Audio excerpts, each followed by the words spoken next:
Mukhang malungkot ka na naman, ah. Araw-araw na nga kita pinupuntahan dito, malungkot ka pa rin.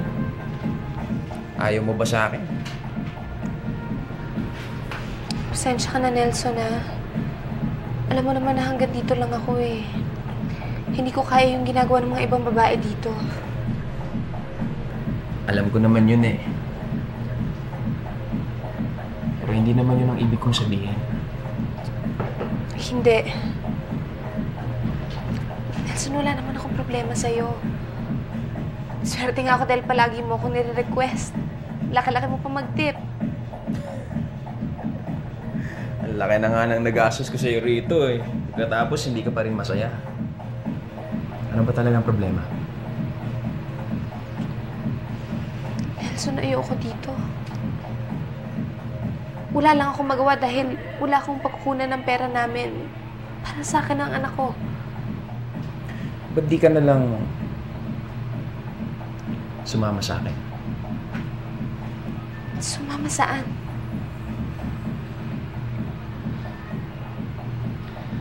Sa akin. Kayong dalawa ng anak mo.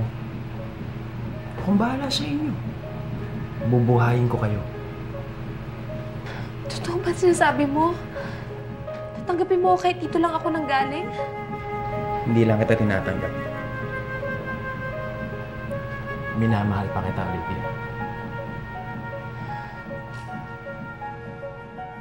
Nagsama na nga sa iisang bubong sina Olivia at Nelson. Subalit isang malaking pagkakamali at mas malaking pagsubok ang pagsama ni Olivia sa lalaking ito. Saan ka galing kahapon, ha? Aray! Nasasaktan Tumawag ako dito, wala ka! Sinong kinatakbo mo? Nag-grocery lang ako. Alam mo naman yun, di ba? Dinadahilan mo pa ang grocery? May lalaki ka, no? Bakit ba dapat kilos ko, alam mo? Nelson, buntis ako. Ano gagawin ko sa lalaki? Wala akong lalaki. Ako bang tatay niyan? Bakit? Sinong kinalandian mong lalaki at binuntis ka? Simula nang magsama tayo, naging matapat ako sa'yo. Hindi kita niloko. Trabaho mo ang manloko at mamera ng mga lalaki. Ang dating GRO, laging GRO! Hindi mo na matatanggal yan. Ganyan ba ang tingin mo sa akin? Akala ko ba tanggap mo ako? Pwes, tigilan mo mga kalokohan mo. Hindi nga kita niloloko! Mabuti pa para makasiguro ako. Ikukulong ko na lang kayo dito sa bahay. Nelson, paano kung may mangyari sa aming masama dito? Nelson! Hindi! Nelson! Nelson! Malandi ka! Nelson! Nelson, pakawalan mo kami!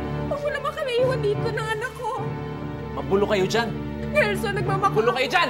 Nelson! Nelson, huwag mo kami iwan!